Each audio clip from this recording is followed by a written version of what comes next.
빚을 얻어서 부동산을 사면요, 인생이 지옥에 들어가는 길 입구에 들어서게 되는 거다라는 말이 있습니다. 여기서 말하는 빚을 얻어서 부동산을 산다라는 건 무리한 빚을 얘기하는 것이고, 자신이 실제 거주하는 집 말고 투자용으로 사는 부동산을 이야기하는 게 아닌가라고 짐작해 봅니다. 우리가 살아가는 현실 속에서, 시대 속에서 부동산은 필수 불가결하죠. 이때까지는 부동산 불패 신화에 사람들이 사기만 하면 오른다라고 생각했습니다. 신나는 일이었죠. 되게 좋은 일이었죠. 되게 괜찮다, 되게 기쁘다라고 생각했을 겁니다. 근데 막상 지금의 상황에 보니까 어떻습니까?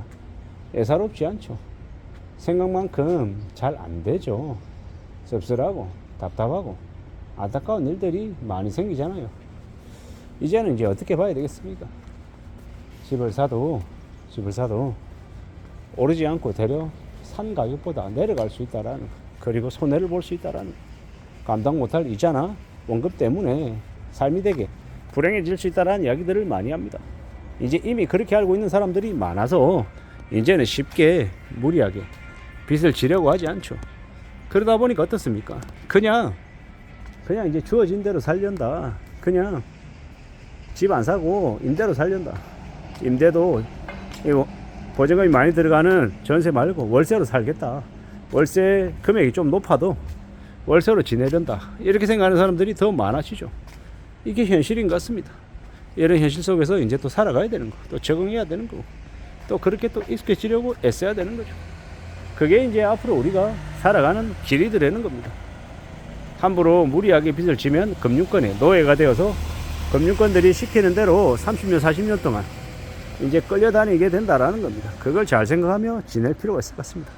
지금 영상으로 찍고 있는 여기는 속리단길인데요. 여기조차도 예전보다는 좀 분위기가 좀 많이 죽은 것 같습니다. 왜 분위기가 죽었겠습니까? 비싸니까. 이제 젊은 친구들도 이제 돈을 쓸만한 이 지갑 사정이 못 되는 것 같다라고 보여집니다. 그리고요, 너무 많이 올랐어요. 부동산 거품들이 너무 많이 커져서 사람들이 엄두를 못 낼 지경까지 이르렀다라는 겁니다. 그래서 앞으로 어떻게 봐야 됩니까? 무리하면 안 되는구나, 무리하면 큰일 나는구나 라고 생각하고 살아가야죠. 그 어느 상황에서도요, 자신이 과도하게 뭔가를 판단하고 결정하면요, 그로 인한 화를 자기 자신들이 뒤집어 쓸 수밖에 없습니다. 그게 현실이에요. 그런 걸 인정하지 않고 자기가 선택하면 뭐가 잘 되는 것처럼 마냥 함부로 이제 움직이면요, 그러면 이제 인생이 되게 어려워지는 겁니다. 힘겨워지는 거다라고 봐야 되죠. 살아가는 삶을 너무 좀 쉽게 보는 건 위험한 것 같습니다. 쉽게 보면 안 된다. 좀 조심해야 된다. 대비해야 된다라고 말하고 싶은 겁니다. 살아가는 현실을, 살아가는 삶을 좀 잘 들여다 봐야죠. 잘 따져볼 필요가 있는 것 같습니다. 특히나 지금처럼 대다수의 사람들이 부동산에 투자하면 안 된다, 빚을 많이 지면 안 된다라고 얘기하는 건 왜 그러겠습니까? 그렇게 무리하게 빚을 진 사람들이 속수무책으로 나자빠지고 있는 것들을 보기 때문에 그러는 거죠. 그럼에도 불구하고 여전히 정신 못 차리고 철없이 구는 사람들은요, 어떻게 되겠습니까? 어떻게 살아가겠습니까? 각자 자신의 업보대로, 자신의 바람대로 살아가는 것인데, 이제 나서서 저는 호구입니다, 저를 이용해 주세요, 저를 뒤통수 쳐주세요 라고 얘기하는 거하고 똑같은 거죠. 그런 씁쓸한 상황들이 벌어지고 있는 것 같습니다. 어떻게 살아가는 게 맞겠습니까? 자기 분수대로 자기의 처지에 맞게끔 하나씩 둘씩 따져보고 사는 거, 그게 제일 필요한 모습들인데, 과연 그걸 잘 이렇게 헤아리며 사는 사람들이 몇이나 될까요? 그런 궁리들, 그런 고민들, 그런 생각들이 더욱더 요즘 필요한 것 같습니다. 저는 이제 최근에 유튜브 영상을 보다 보면 2017년 가격이 예를 들어 4억이었는데 집값의 최고가가 15억이었고 지금 현재 10억으로 떨어졌다. 최고가 대비해서는 한 5억 떨어졌지만 17년 가격으로는 여전히 125% 올라가 있는 가격이다. 이런 걸 이제 알려주는 그런 영상들을 봅니다.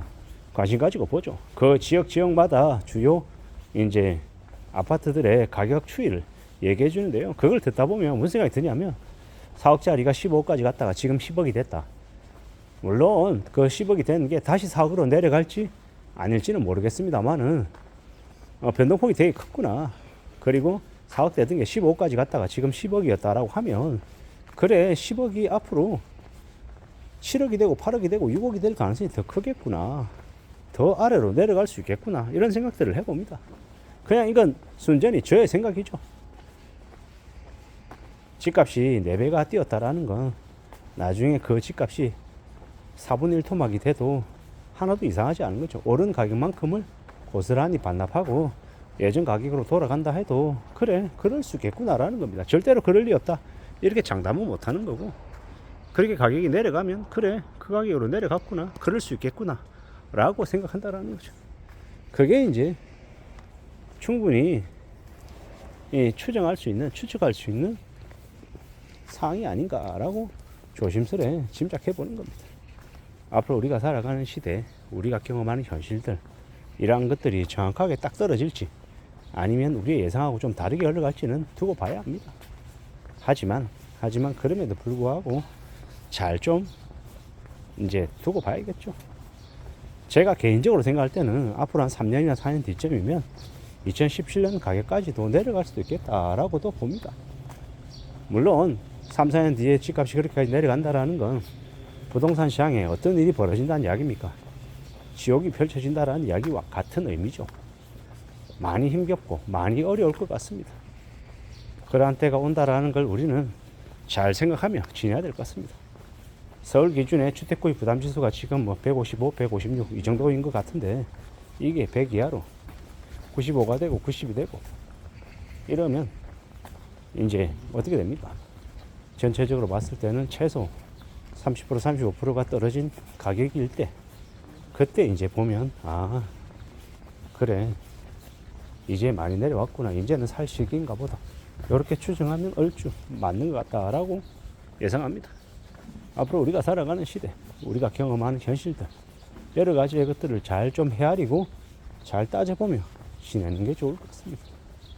우리가 살아가는 현실들이, 우리가 살아가는 삶이 어떻게 흘러갈지는 정확하게 장담 못하지만 또 그러한 것들을 잘 침착하고 추이를 살펴보면서 살아가는 게 우리에게 또 이로울 것 같습니다. 차근차근 차분히 움직여 나가고 지켜보며 사는 게 좋을 것 같다라는 겁니다. 우리가 살아가는 인생이 삶이 금방금방 바뀔 것 같지만 그렇게 빨리 변하진 않더라는 거예요. 시간이 꽤 오래 걸리더라는 거예요. 그것도 좀 잘 받아들이고 사는 게 좋을 것 같습니다.